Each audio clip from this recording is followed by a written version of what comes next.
Hi, this is Rob Packard from Medical Device Academy, and this is a short video explaining what you get when you purchase our quality audits procedure. So first, we'll cover how you purchase it. You go to our SOP page, that's this page, and then you scroll down to 21, which is our quality audits procedure, which takes you to this page. And then you scroll down to where you add to cart, and now you can proceed with PayPal using a number of different payment methods and actually purchase the procedure. The first thing that will happen is it'll send you a confirmation email asking you to please confirm that you want to be subscribing to automatic updates about internal auditing procedures or quality audits.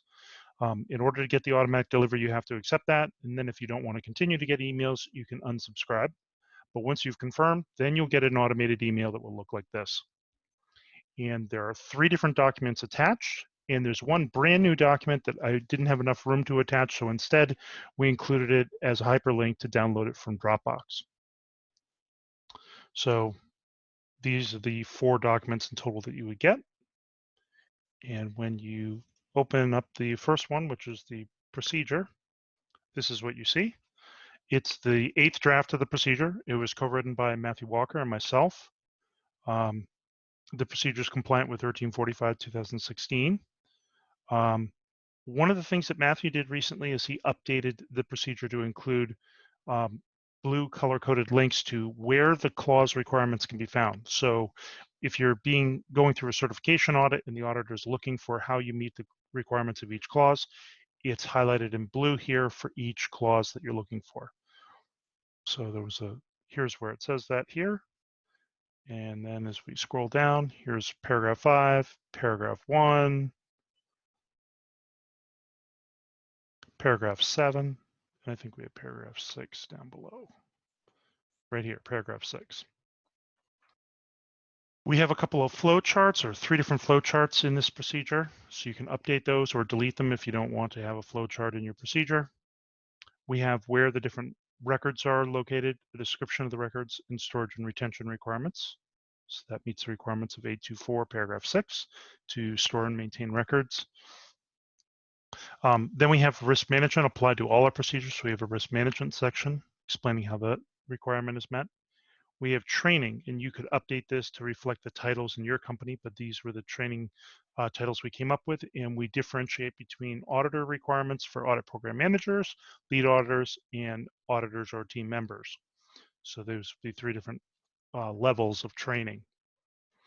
Then we have monitoring and measurement of the process. You would update this to reflect your own quality objectives, but these are suggested ones to start you off if you're implementing a new quality system.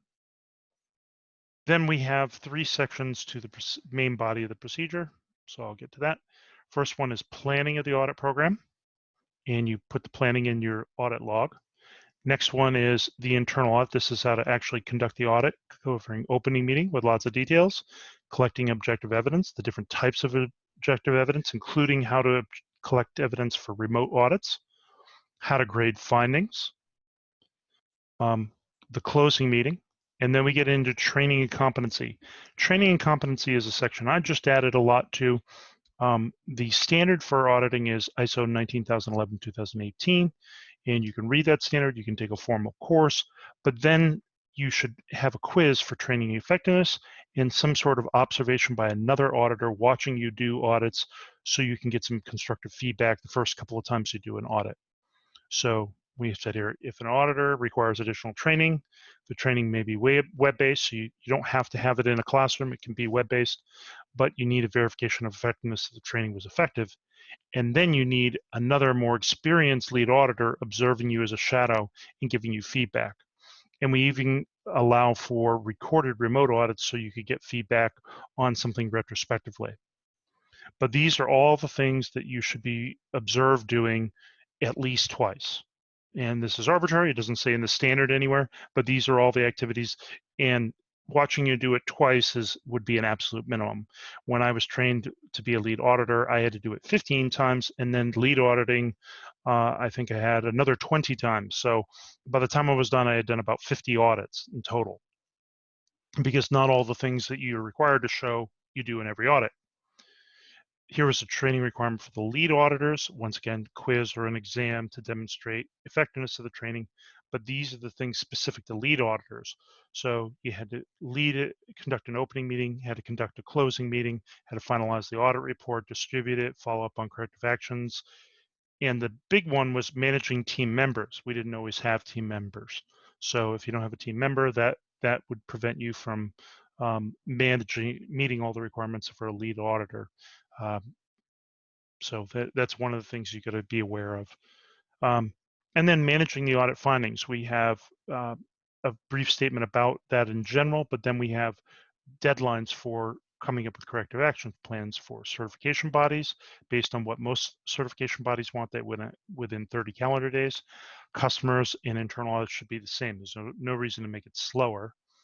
And then the FDA has a specific requirement of 15 business days. So that's the requirements we put in there. And then we go up a little bit further in the procedure and we cover the different training roles. So what are the roles and responsibilities and what they're responsible for. So we cover that here. We cover the revision history. So as you make changes to the procedure, you'd add them here and you would replace our names with your names.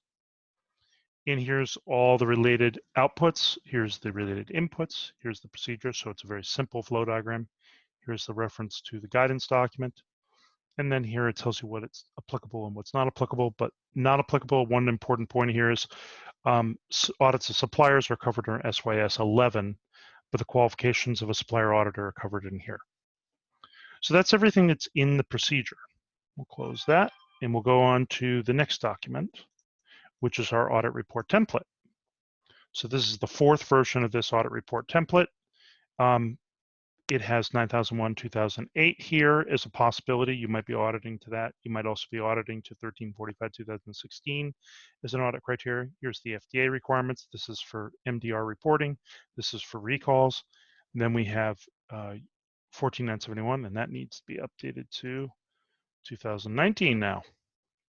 And then we have the AIMD, IVDD, MDD, and CMDR, the Canadian one. What clauses are covered, sections 820, relevant procedures and revisions.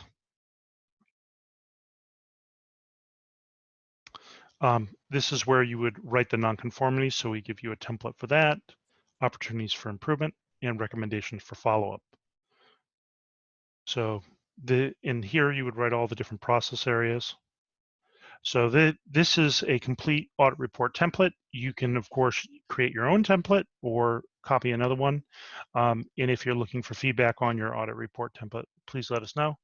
And I will save that change to the 14971, 2019 and update our email. And then next thing is an opening meeting and closing meeting checklist. This was a new addition that I added this weekend. So for people that have not done opening meetings and closing meetings before or forget things, I highly recommend a checklist. And if you have it electronic, you can check them off as you do it. But if you don't have it electronic, then you can just check it off manually at printout.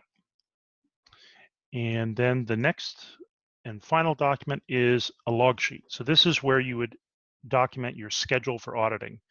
And one of the things the FDA and certification bodies look for is what audits are scheduled. And then after you actually conduct them, you would update this for the date scheduled, the date of the report, who did the audit, the CAP is initiated, and any additional comments. And this should be a running log. And if you're a small company with not a lot of audits, you might use this also for supplier audits. You might also use this as a place to locate your manager reviews that you also have to schedule. If a company does one manager review a year, one internal audit a year, and only a handful of supplier audits, this one log sheet could be able to handle it all. So that's everything that's included in our procedure.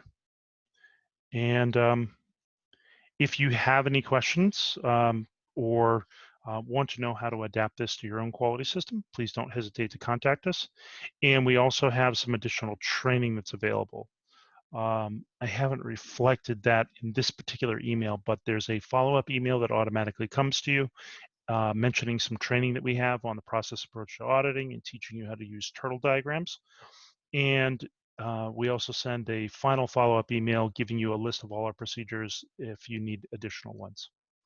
So thank you for your time, and I hope this was helpful in helping you make your decision on whether to purchase this. Have a great day. Bye-bye.